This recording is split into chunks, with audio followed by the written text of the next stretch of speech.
pesquisadora do Núcleo de Pesquisa Direito Achado na Rua da Universidade de Brasília, que estuda justamente a formação do direito que vem da articulação social, não é? Do exercício da cidadania, até que essa reivindicação tenha solução, vire um direito e venha a ser um direito institucionalizado, podemos dizer assim? Podemos. Então, a nossa conversa de hoje gira em torno de um processo interessante, que é justamente a reivindicação de direitos feito pelas mulheres. E nessa perspectiva do ambiente político, né? Afinal de contas, essa articulação de exercício de cidadania já é uma questão política, né? Exatamente. Bom, o que a gente pode falar a respeito? Porque, por exemplo, a participação feminina na política é tema constante no Congresso Nacional. Nós temos aqui reflexões, nós temos ações, nós temos organizações como a bancada feminina, que une deputadas e senadoras nesse empenho e na valorização do trabalho da mulher na política.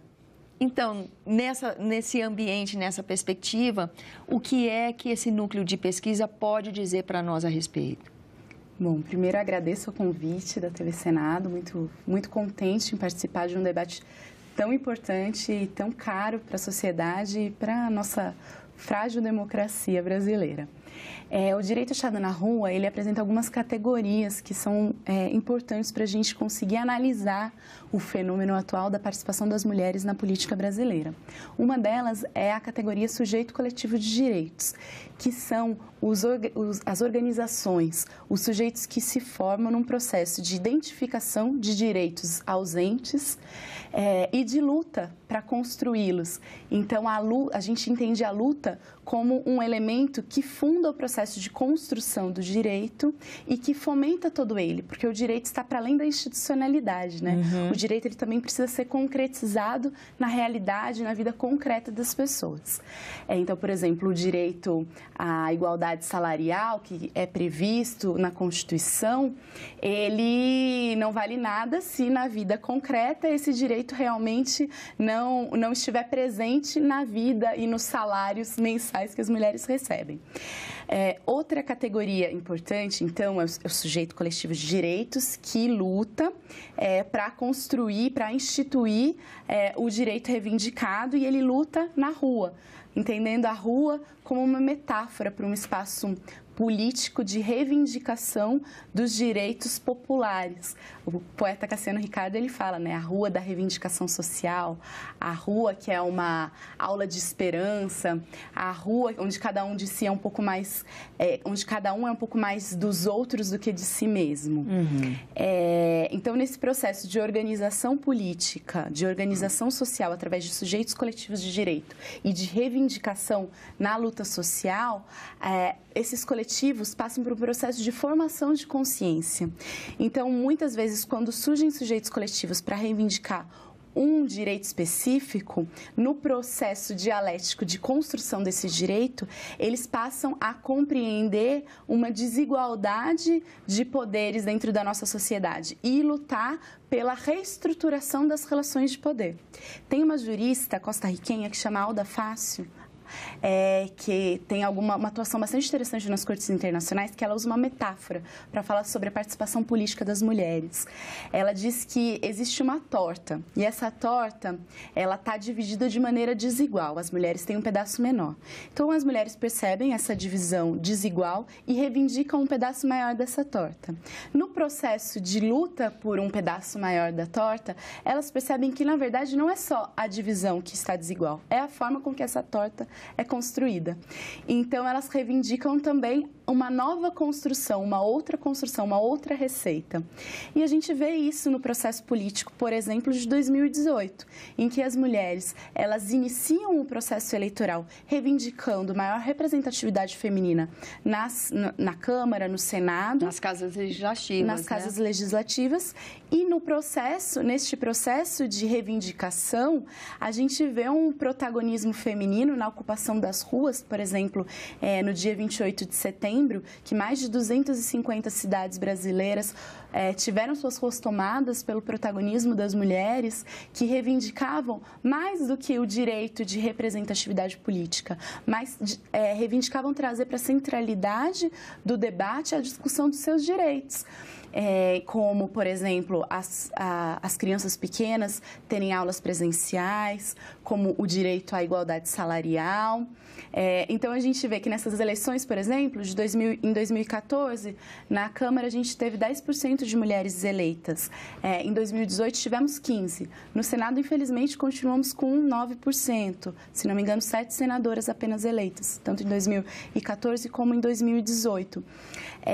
Mas a gente compreendeu que, para além da reivindicação de mais mulheres, maior representatividade feminina, nós somos 77 milhões de votos, nós somos 52% do eleitorado. Então, que a gente pode e deve pautar os nossos direitos como centrais no debate e nas propostas dos candidatos.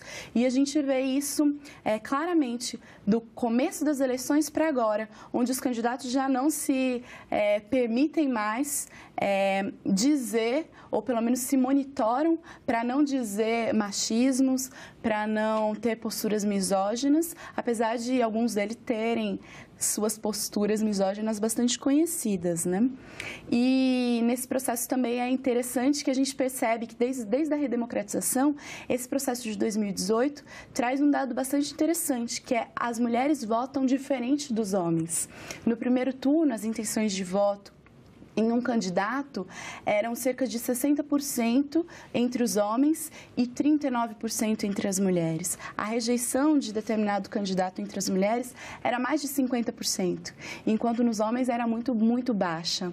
Então, a gente percebe que mulheres e homens votam diferente. E as mulheres, nesse processo de formação de consciência, de luta de ocupação das ruas, começam a pautar e assim entender como um sujeito coletivo capaz de instituir os seus direitos. E não só um direito específico, mas de reconstruir as relações de poder. A ida às ruas em setembro, no final de setembro, esse tipo de movimento, analisando como você descreveu todo o processo que acontece com o direito achado na rua, detecta-se uma demanda. Há uma necessidade que não está satisfeita. Isso gera uma organização de um grupo. E começa todo um trabalho de reivindicação para que essa demanda seja atendida. Daí ele vai andando, é um processo que vai chegando ao institucional, não é? O reconhecimento de um direito. E que essa caminhada é transformadora. Ao longo dessa caminhada, quem participa dela amplia seus horizontes ao entender o que é um cidadão e o que é organização social. Um movimento, como vimos em setembro, das mulheres, pode sinalizar que tipo de legado isso deixa. Que tipo de despertar isso acontece a partir de uma manifestação grande e significativa como a de setembro. Há uma expectativa de que, a partir daí, floresçam organizações que interfiram mais no processo de formação de leis, de exercício da efetivação de políticas públicas. É essa a expectativa? Bom, essa com certeza é a nossa expectativa como coletivo de direito achado na rua, como pesquisadora. A Simone de Beauvoir, ela tem uma frase bastante interessante, que ela diz que basta uma crise política, econômica ou social para que os direitos das mulheres sejam questionados. Acredito que nesse processo eleitoral, nós mulheres, como um sujeito coletivo, né, numa dimensão coletiva, compreendemos isso. Estamos numa crise e tivemos vários dos nossos direitos questionados. E respondemos à altura, né? Ocupamos as ruas para fomentar esse processo de construção. Por exemplo, igualdade salarial. Igualdade salarial, como a gente disse no começo da entrevista, já é previsto, já está constitucionalizado esse direito, mas a realidade concreta muitas vezes se expressa de uma maneira diferente. Então, a gente vê que há um aprendizado coletivo, há uma formação de consciência coletiva da nossa capacidade política como mulheres, de instituir, de reivindicar os nossos direitos. Então, nos entendemos como um sujeito coletivo de direitos, capaz de promover a luta social, de ocupar as ruas e de lutar pela construção desse direito. Acredito que esse é um processo histórico de formação e de percepção coletiva que tende a caminhar no sentido de que cada vez mais estejamos presentes, resistindo, lutando e reivindicando pela construção dos nossos direitos.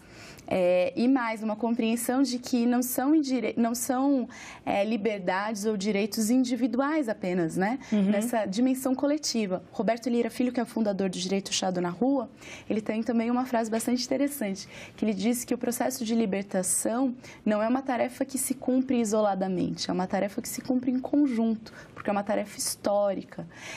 Então, acho que as mulheres também percebem isso, que temos que nos articular em coletivo para garantir que os nossos direitos sejam respeitados. Falando em coletivos, esse movimento acontece num contexto de movimentação mundial, né? Nós não estamos falando de um caso isolado, um processo isolado brasileiro. Ele também está inserido num contexto mundial, né? Contemporâneo, não é? Exato. Na Argentina, por exemplo, a gente teve também manifestações bastante massivas das mulheres, há alguns meses atrás, pelos direitos reprodutivos, né, pela legalização do aborto. A gente vê também manifestações de mulheres na Europa. Então, acredito que nós mulheres estamos cada vez mais assumindo o nosso potencial, a nossa capacidade política. Já dá para a gente aferir a importância que teve em garantir recursos para candidaturas femininas nessa eleição, ou ainda é cedo para a gente analisar isso? Acho que esse é um processo, né? A gente precisa, com certeza, de mais mulheres. Ainda temos um número bastante baixo. Não conseguimos aumentar a nossa representatividade no Senado, por exemplo, no caso aqui que estamos. Mas acredito que esse é um processo que vai precisar de bastante luta feminina, de bastante dedicação, porque quando nós exigimos maior espaço de poder, certamente alguém vai ter que abrir mão dos seus privilégios, né? Então, certamente vamos encontrar resistência, já estamos encontrando.